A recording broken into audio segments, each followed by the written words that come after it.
Welcome to the Rise of the Challenge podcast. Joining me today, he's a Tedx speaker, author, podcast host. It's Myles Biggs. How are you doing today, Myles?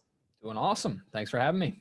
Thank you for joining us on the Rise of the Challenge. We're excited to learn more about your journey, and what we like to do with all of our guests is go right to the beginning.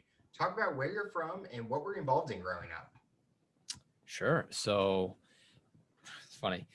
I have, this is a side note, but I do a show with a guy and he asks people to give their life story from birth to now in 5 minutes.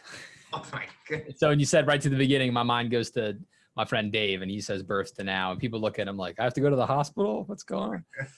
But so going back, right? I originally grew up in New Jersey, lived like really right near the beach in New Jersey, near Long Beach Island, if folks are familiar with that.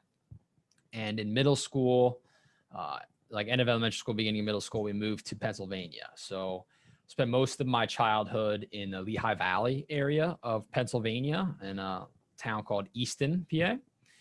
And then from there, came out here where I live now in central Pennsylvania to college and never left. I'm still here in central PA. So good. You're going to ask something? What's the biggest thing or the biggest differences between living in New Jersey and living in Pennsylvania? Yeah, well, I mean, I think it was like fourth grade when we moved. So don't have a huge bulk of life experience, but I remember a big thing for me was being very near the ocean. You know, we go to the beach all the time. We'd be swimming in the ocean, all that as a kid growing up. And then I come to Pennsylvania and we're landlocked and there is no water. But oddly enough, I got into competitive swimming then. I think, you know, it was my way to get to the water. And I ended up competitive swimming from age 8 all the way through college. So I found my chlorinated ocean after we moved. Was there any moment that you saw that you had a talent for competitive swimming that brought you to participate in that sport? Absolutely not. I was horrible at it. I was absolutely horrible at it. When I was growing up, I was the chubby kid with glasses and asthma and virtually no athletic ability, asthma attacks all the time. And I got totally conned into joining the swim team by one of my now very good friends. He was a groomsman at my wedding. I've known him since I was 8 years old. His mom was trying to recruit me for the swim team because they needed more guys in the age group that I was in. There wasn't a lot of kids on the team. So she had him lose a race to me on purpose so that I felt like I was excited and would want to swim. And I found out after I quote unquote won my race with him that he was like the star of the swim team. He had a swimming scholarship to Penn State later in life. So like super fast swimmer. And he totally, lied and made me think I was awesome. And I showed up and was, hoofing it every single day. But I just never gave up. Like the name Rise to the Challenge, right? I saw it as a challenge. I liked the challenge of swimming, that you really are only competing against yourself, trying to get that time faster. You're trying to beat your own best time. And there's a great social aspect to it. And all my friends did it. So I just kept showing up and doing it. And eventually one day I didn't suck anymore, but it did not come naturally at all. When you found out that your friend was lying and all that, what was that mindset? Were you nervous that maybe I won't make the team anymore or I won't be used since he was the star at the time? No, because literally at the time then, this is a summer league team, so it wasn't like any high pressure stuff. I think there were only 2 people in my age bracket. So like I was guaranteed a spot in the pool.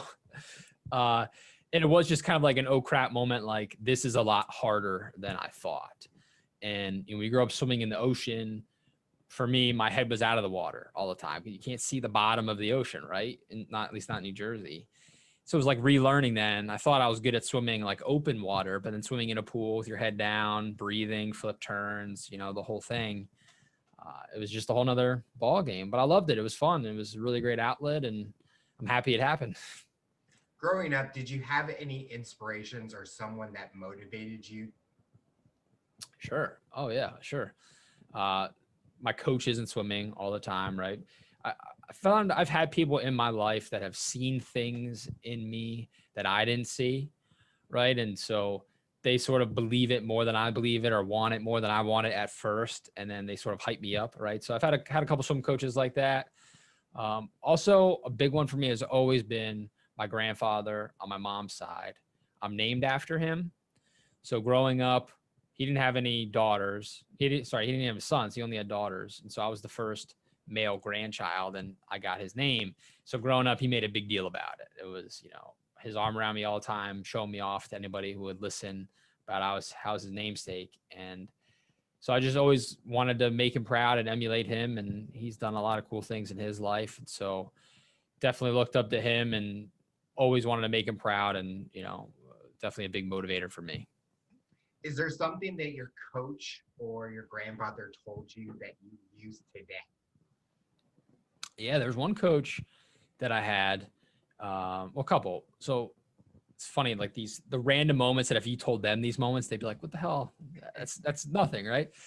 But I had a coach in high school swimming, and he would always just say, don't punk out. That was his phrase. So a little bit morbid and slightly ironic. He ended up killing himself. So he punked out, which is a weird thing in high school. You look up to this guy and he's telling you don't punk out all the time, right? And then he committed suicide. And that was an odd thing and a lesson there, right? Where about these people we look up to and everybody's got their stuff going on, right? That nobody's perfect. And unfortunately, we lost him to that. But it's such a simple phrase, right? Don't punk out. Stuff gets hard. You're not the best. Don't punk out. And by not punking out, eventually I got better at it, right? Like we said, I wasn't great at first, and then I ended up swimming in college. So I didn't punk out, and something came of it. And then I remember another coach I had in summer league. And so if anybody's listening in swimming, summer league is like the fun league. Like this is like the recreational social swim club that you go to and you have swim meets. People are learning how to swim. It's really not any high stakes. It's not USA swimming. It's just like, if you're going to have a backyard football team, this is like the version of that. You do it for fun in the summer. But this coach, he was a former Penn State swimmer, really energetic guy. His name is Mr. Dalfranco. If he ever listens to this, what's up, Mr. Dalfranco? We had a relay and he was getting us all hyped up beforehand and we were going to break a record. And he just kept telling us and think about being immortal. Like, you'll be remembered forever. You'll be the first group to go below this time and blah, blah. And that stuck to me for weird reasons. I was really pumped up. We ended up breaking the record and that was exciting. But just think that idea of being immortal, like when you do something somebody else hasn't done, that you'll be remembered for that thing. And that idea of legacy kind of carries through. And I draw on that sometimes when I'm embarking on some things that nobody that I've known has done before. Like you mentioned, TED Talk, book, the podcast stuff, right?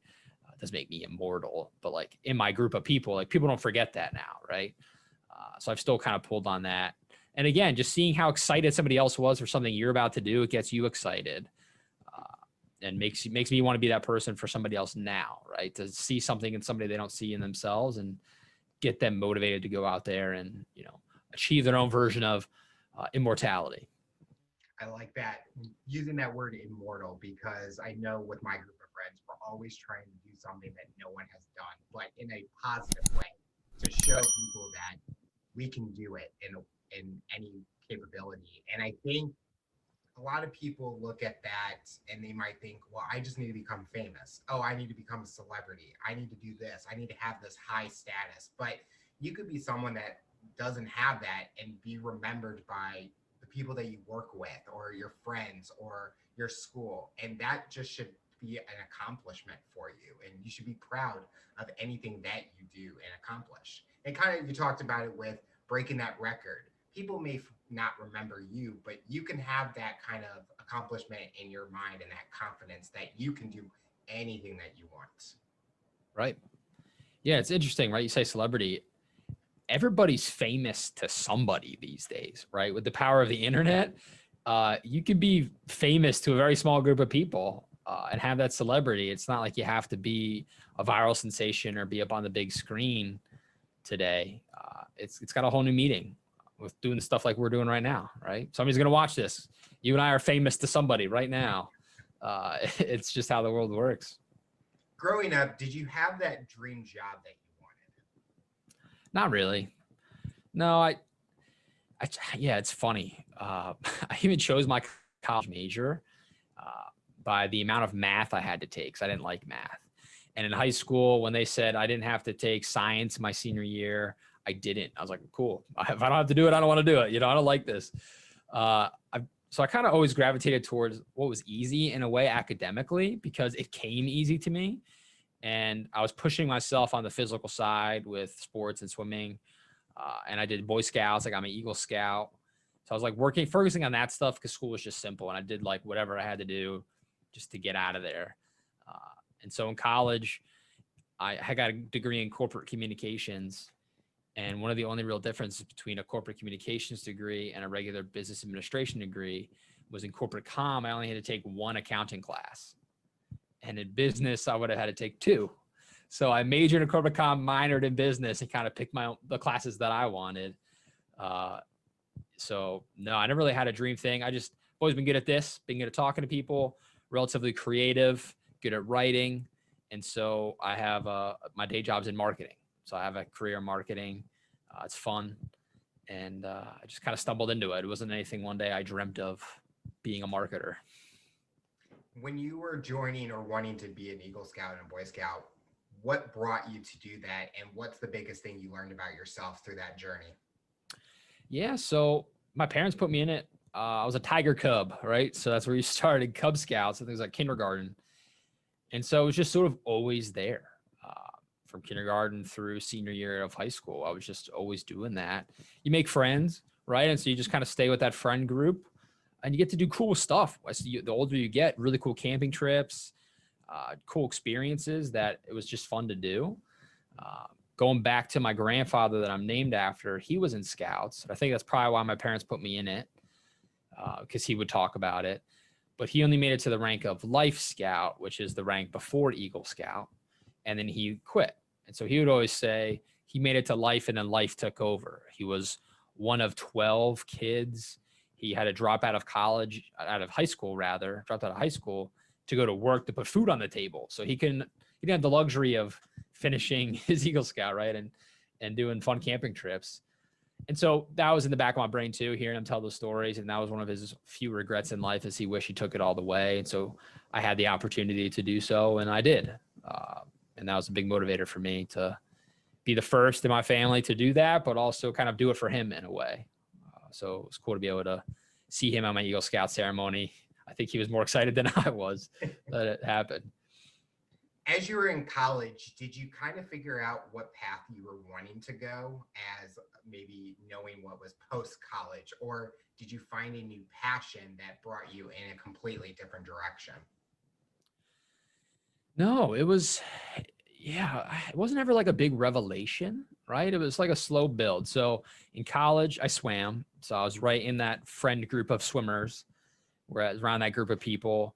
And then I joined a fraternity because all the swimmers were in the fraternity that I joined. So I ended up taking a lot of leadership positions in the fraternity. I was the head of recruitment. I was head of risk management. I ended up being the president my senior year. And so that was a really cool experience, because being president of a fraternity, especially at a small school where I went, there was only 1,400 kids in my school. It's not like what you think of with Animal House. It was more focused on like community service and on-campus events. And we definitely threw some awesome parties and had a lot of fun, but that wasn't the main like part of the experience. So it was like running a nonprofit organization, in college, which was a really cool experience for someone in communications and business. That's what I want to do in my career. So that was a learning experience, and helped me reinforce like, hey, I'm pretty good at this. Parties weren't the only thing, but when it came to promoting parties and marketing the parties to get the word out, like I did a great job. We filled the party, right? And so I learned like I always had an inkling, like, hey, I like this stuff. It's fun. Doing things with the fraternity, whether it was advertising, recruitment to get members in, which is kind of like sales in a way, or advertising philanthropic events and getting donations, again, kind of like sales, and all the handling of the money and things. You're running a little business. And so it was a cool little case study that showed me I could do it. I had some internships in college that were in marketing, and I did okay. So I just kept doing it and had fun. I was assistant manager of the radio station. So then no surprise, I'm talking on a microphone again, so I just experimented with a lot that I thought I was interested in, thought I'd be good at. And it turned out I wasn't half bad. And so I just stuck with it, and that was that. But I never really had some like lightning struck moment where it was like, this is what I'm meant to do, right? It was just a lot of little experiences that reinforced an idea I had. I think college is the perfect timing to try different things. As you mentioned, where you were in a fraternity, as myself, I joined one also. And I was being able to try all these different things as I was a philanthropy chair for multiple years. And I was doing corporate sponsorships, marketing, social media, Yeah. apparel, the money, putting an event together. And I just saw this like different atmosphere that I'm like, I could see myself doing this. So I kind of went in a different direction as I was a sports management major, but I knew everything could click together. But then as I got out of college, I'm not even doing any of that. I kind of went into, I'm in marketing, but I'm in a completely different industry. Sure. But it kind of just shows that I think joining Greek life in a way is a resume builder. Companies can see all these different things that you've done and they know how big of a scale it is. It's not just this tiny little project. It's you're making a huge impact in that. Oh, area. 100%. Cool. I mean, how many entry-level jobs want 3 years experience, right? Yeah. You can go put that on a resume, okay, yeah, maybe I haven't had a sales gig before, but I was recruitment chair and we brought in X amount of people, right? And we increased the number X amount of percent from the year before. I raised X amount of dollars or whatever it might be. You at least show that you have some experience putting that together. So yeah. Hey, what fraternity was it in? See if we're bros. I was Phi Delta Theta. Okay. No, not me. I was Lambda Chi Alpha.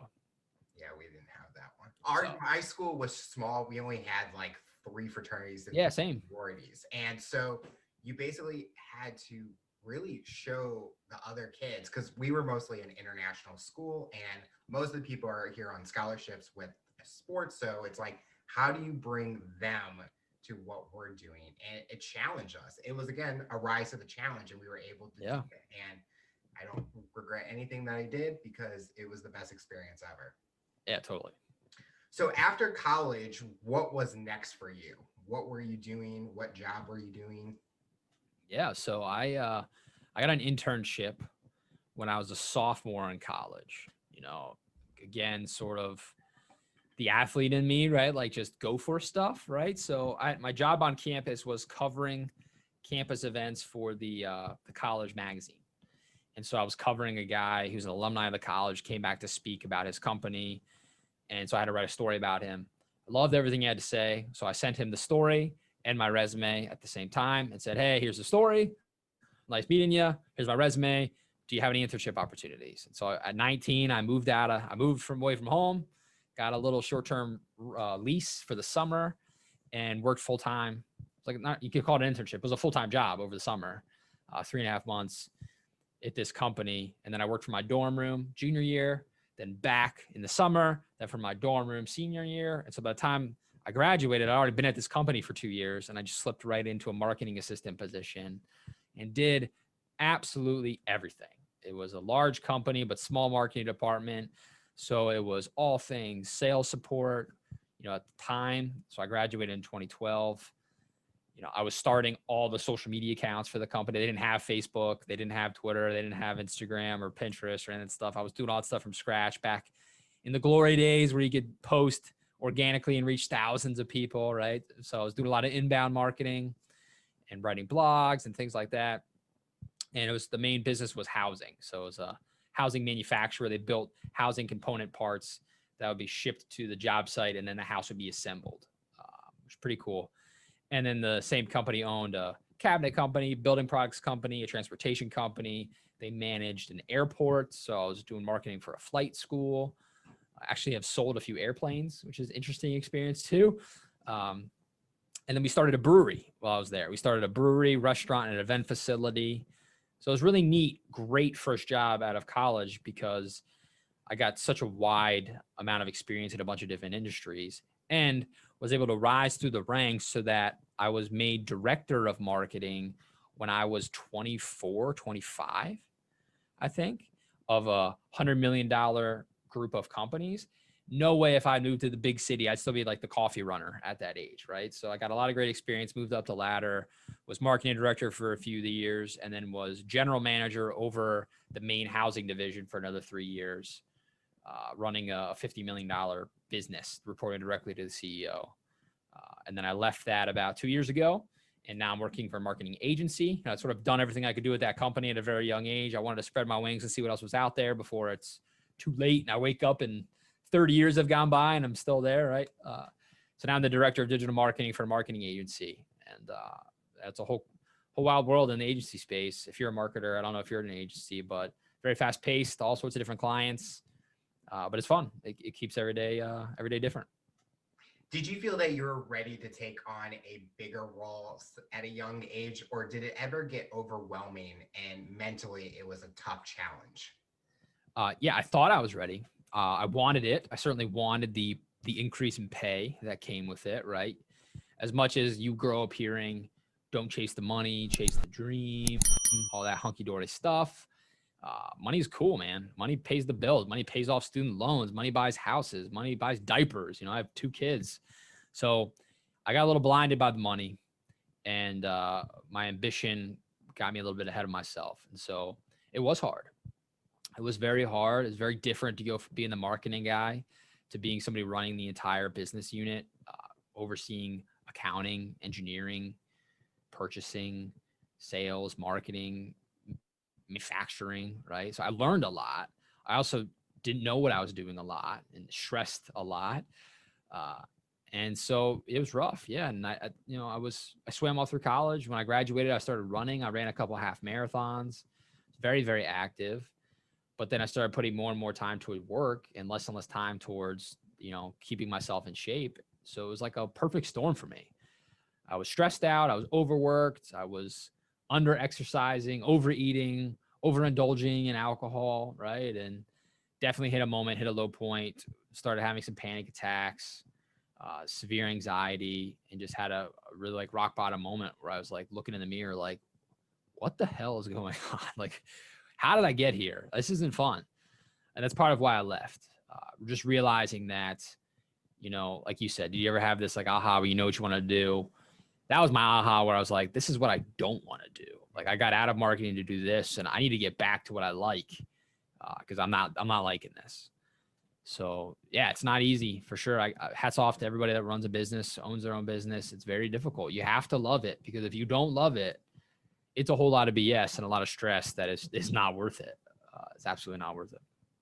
Going through that downward spiral, were you able to reach out to anybody that could help you, or was anybody there to be that support system, or were you doing it all alone?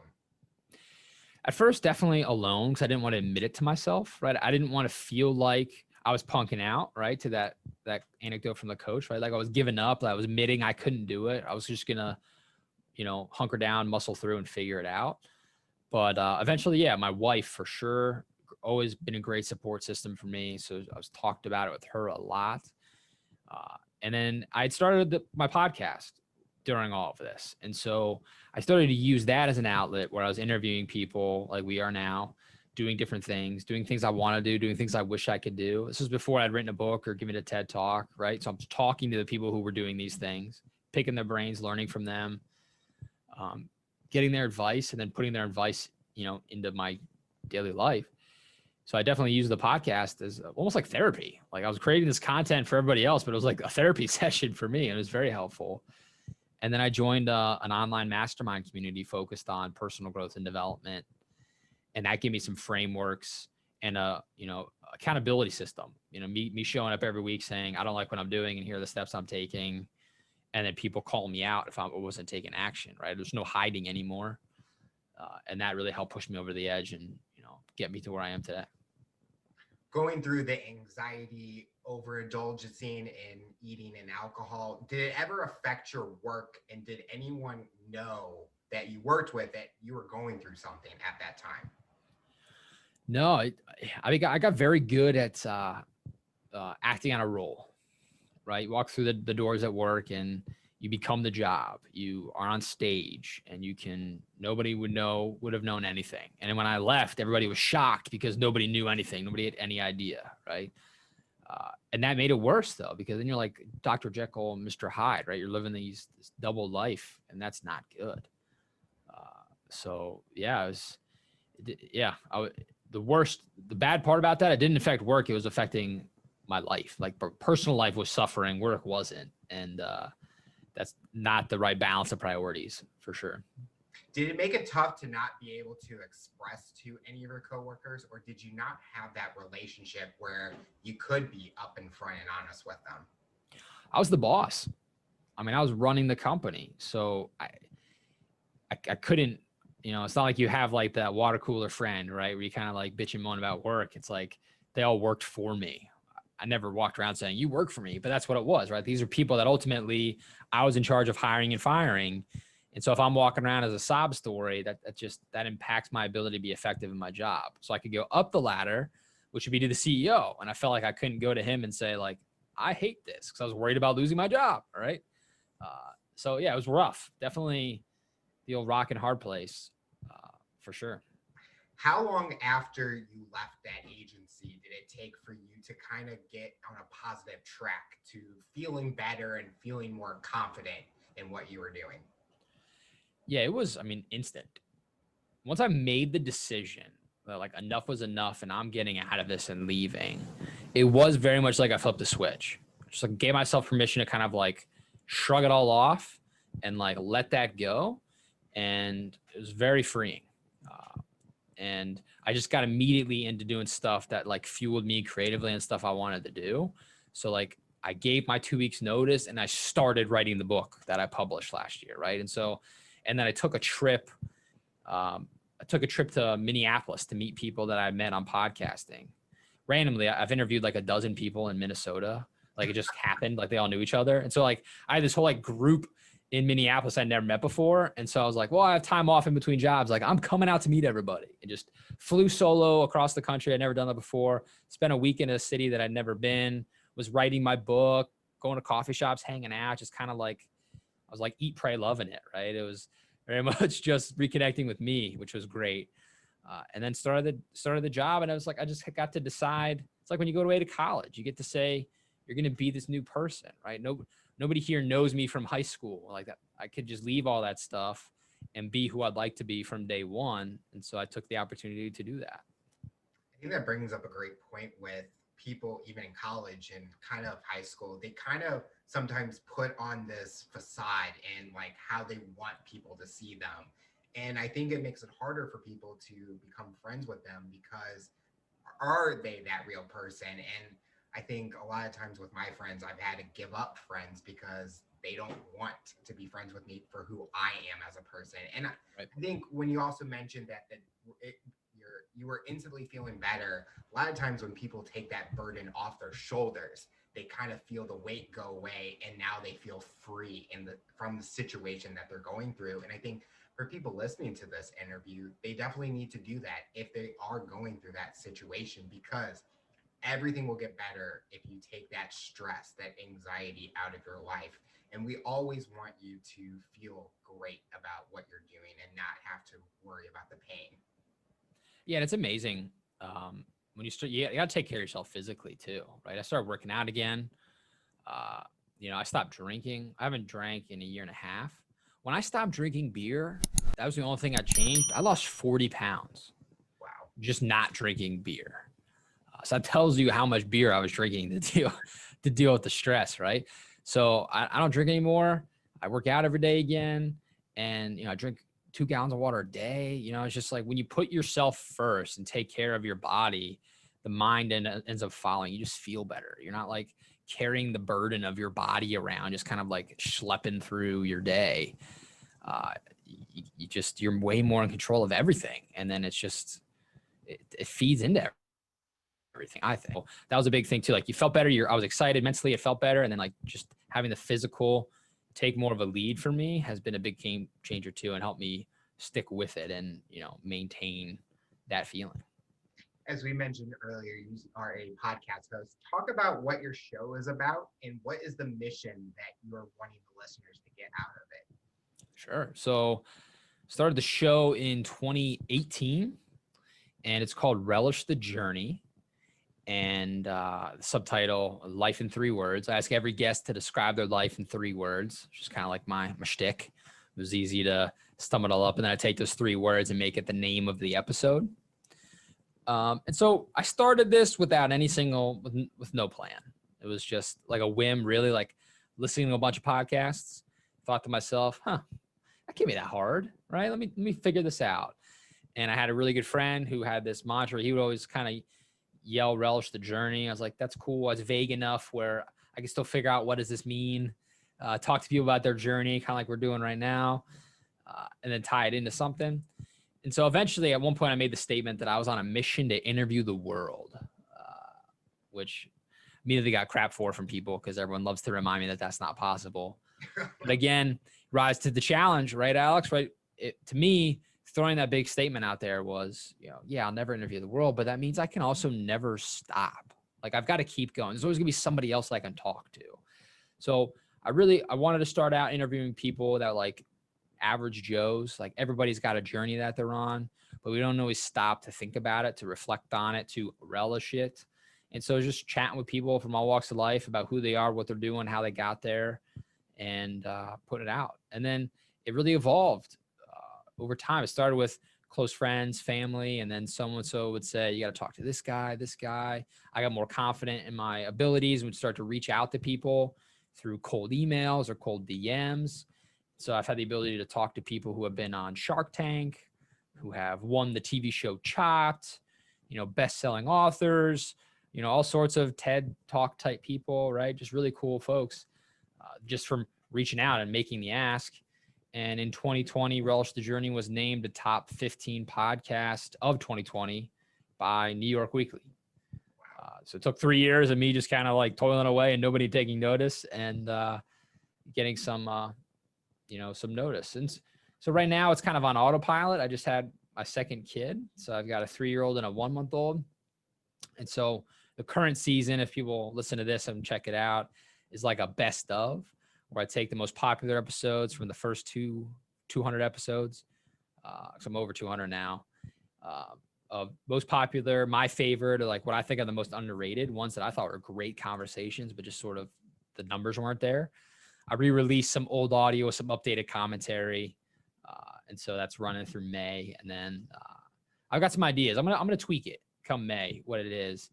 I'm going to change it up a little bit. And I'm starting a new show that I'm going to call Unseen Work, because that was the name of my TED Talk and my book, Unseen Work, where that's going to be more of my interview show, talking with people very similarly about their journeys, but about, if you're seen for X, you are the best-selling author, you are the Chopped champion. Great. We know that. Tell me what we don't know. Tell me what's unseen. What was the work that it took you to get there? And really focus on that stuff instead of just the same thing. Because after 200 episodes, man, I got to tell you, I'm tired of having the same conversation with people in Relish the Journey after doing it for a while. And so I needed to do this to switch it up to keep it exciting for me. I've had that same comment made to me about, well, how many different journeys are going to be different? And I go, everyone you meet has something different. Oh, yeah. I know there's a few guests that I have. We are both going through the same situation, but our journey and paths are different that we're able to share. And I think that's what's great about our shows is everyone has a story. And I think everyone should be given that opportunity to share it, because you never know who might be listening and what they can get out of that story. For sure. You mentioned that doing the podcast was kind of like a therapy session for you. Was it easy to be able to talk to someone about things that you were going through with them that you never have talked to before? Or was it hard to be able to express those things? At first, it was hard, right? I mean, man, when I first started podcasting, going back to my friend Beer, right? I used to have a couple drinks before a podcast. I'd be so nervous, thinking like the whole world's going to hear this. Oh my God. So yeah, it's a learned skill, right? The more you do it, the better you get at it. But then eventually, once I got enough positive feedback from folks, people that would say, wow, I didn't realize that was happening. Or when you said this, it did this for me. It meant this to me. It helped me through this. It wasn't about me anymore. I started to really focus on what it could do for other people. And then that made it very easy just to be very transparent, put it out there, because I knew that, somewhere out there, somebody like, there's a version of me from 2 years ago out there right now in somebody else that needs to hear what I have to say, know what I've learned the hard way, because I would have needed to hear it back then, right? And so I can help be that person. And then that makes it very easy just to put it all out there, man. Just and then no, it is what it is. There's nothing to be ashamed of. I really don't get embarrassed about anything anymore. I don't worry about it. I'm just me, and it's easier that way. No fronts or facades like we talked about. It's just one version of me, and everybody gets it. How did the opportunity to do TED Talks come about? I love this question because people put TED Talks on a pedestal. I mean, don't get me wrong. It's really cool. I'm very proud of the fact that I was able to do it. It's a great thing on my resume. Not everybody can say they've done it. A lot of people wish they could say they did it, right? But all you have to do to get a TEDx talk is apply for a TEDx talk, right? Not all you have to do. That's how it starts. You can go to TEDx, the website, and search for a local event near you. Because if people don't know this, there's the main TED event, like TED Global. And that's where you need to be invited, right? That's like the huge event. But there's all sorts of local TEDx events all over the country, and you can apply to speak. And so they're all independently run. The application process is going to be different because they're independently run. But for me, what I did is I found the event near me. It was about an hour away. They had an application process that was an online Google form, some basic demographic info, my idea for the talk. I had to write an outline, sort of like pitch the idea to them in written form. And then they narrowed down those entries to people they invited to give a 5-minute version of the talk in front of a panel of about 8 judges. And then the judges, you're up on stage, give your talk. The judges ask you a bunch of questions about the talk, about what you know about TED, why you want to give a speech, all that kind of, like a Miss America pageant type stuff. And then from there, I was selected to be one of the speakers. I have a few hundred people that applied. I think there were like 10 of us that were chosen. And I had to write and memorize then about a 15-minute version of that speech. And that was, man, talk about a challenge to rise to. I've given speeches before. I had never given 15 minutes completely from memory. Yeah, that's a lot. That's a long time. And so like just that whole process of how to do that. And then on top of it, COVID happening. So the event was supposed to be the first week in April. We all know what happened in March of 2020. And so I was working for like 8 months leading up to this April 2020 date, memorizing, just killing myself, memorizing this thing. And then it gets postponed indefinitely. We have no idea when the event's going to happen. And that just first pissed me off because I was like, it was so close. I was just mad.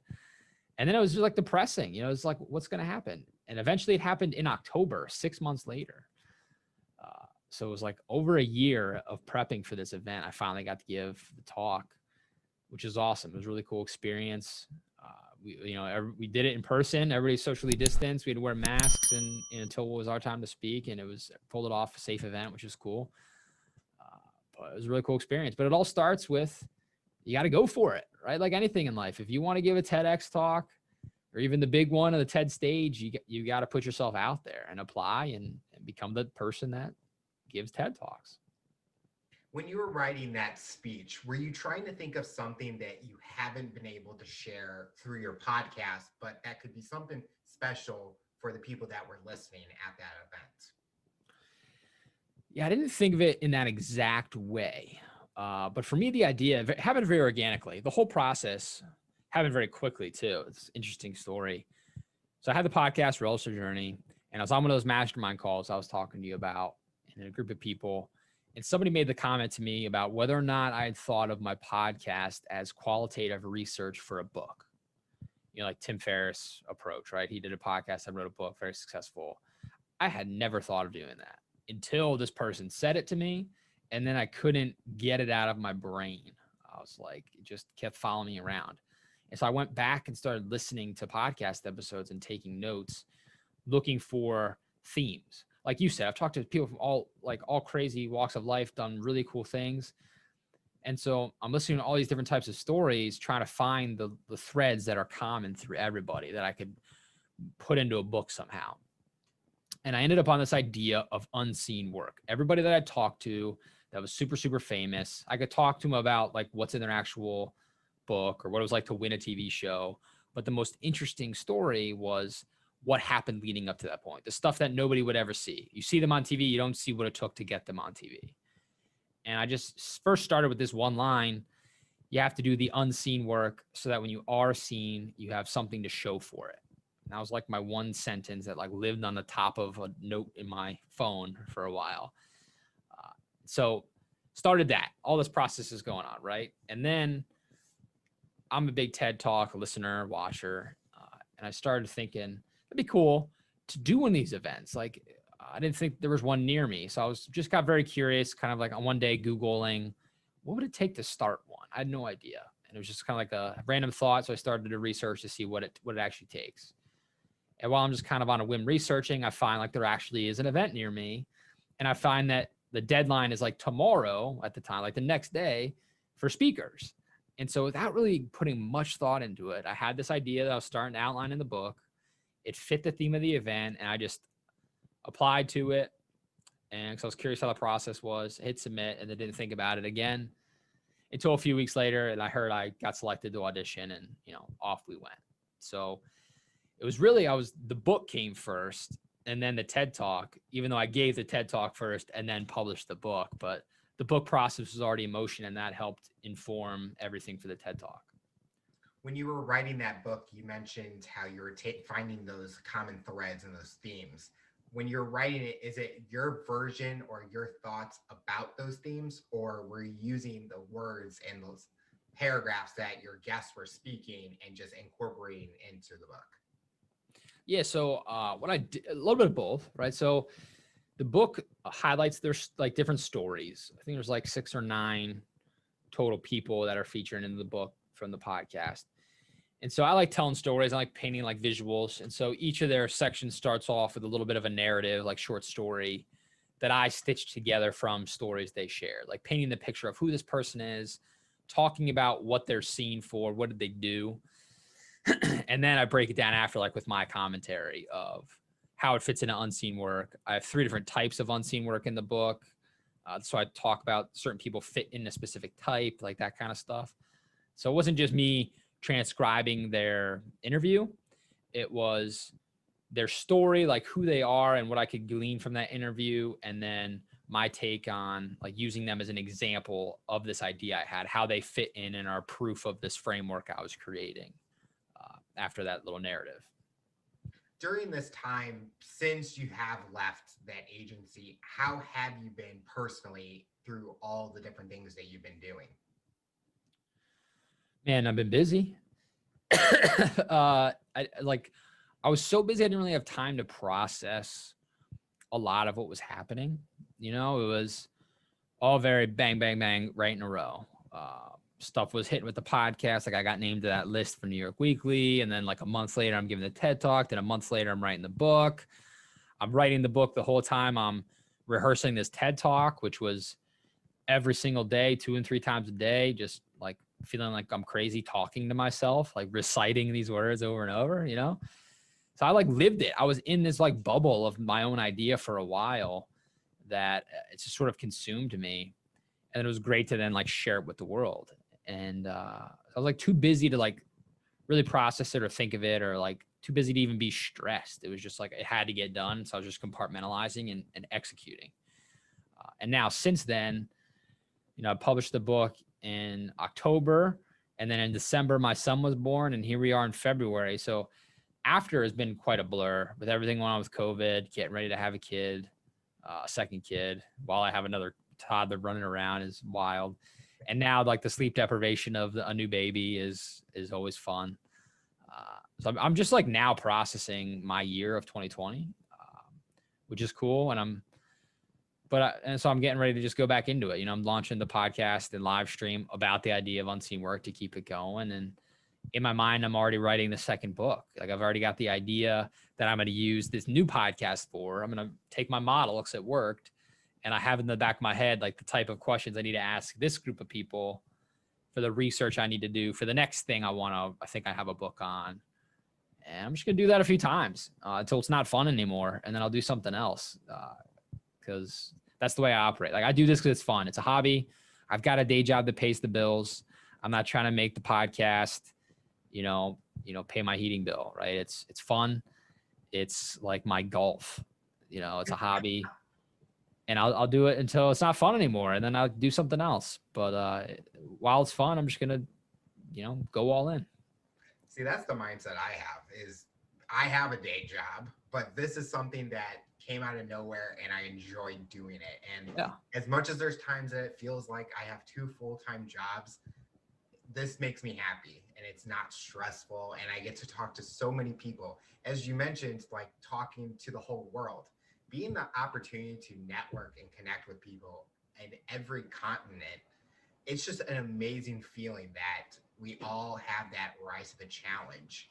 Looking back at your time when you were at the agency and how you were being overworked and how it affected a lot of things that were going on personally, do you ever worry that you're doing a lot now that it maybe could go back to that cycle again? Or have you been able to do professionally, make it healthy, but personally have a healthy relationship with the people around you?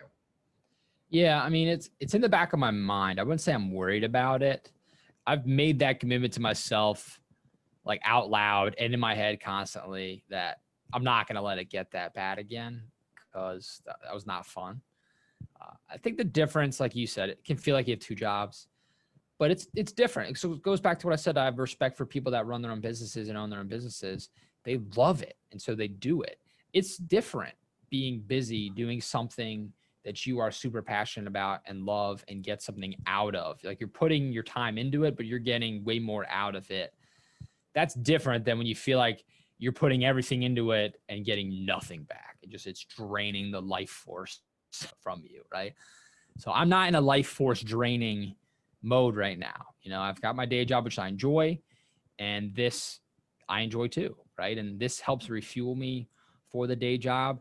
And oddly enough, podcasting as a skill as a marketer, right? It started as this whim thing, and now I've got my shows, but now also for my day job, I've got a podcast for my company. Now my company is producing podcasts for our clients that I'm doing.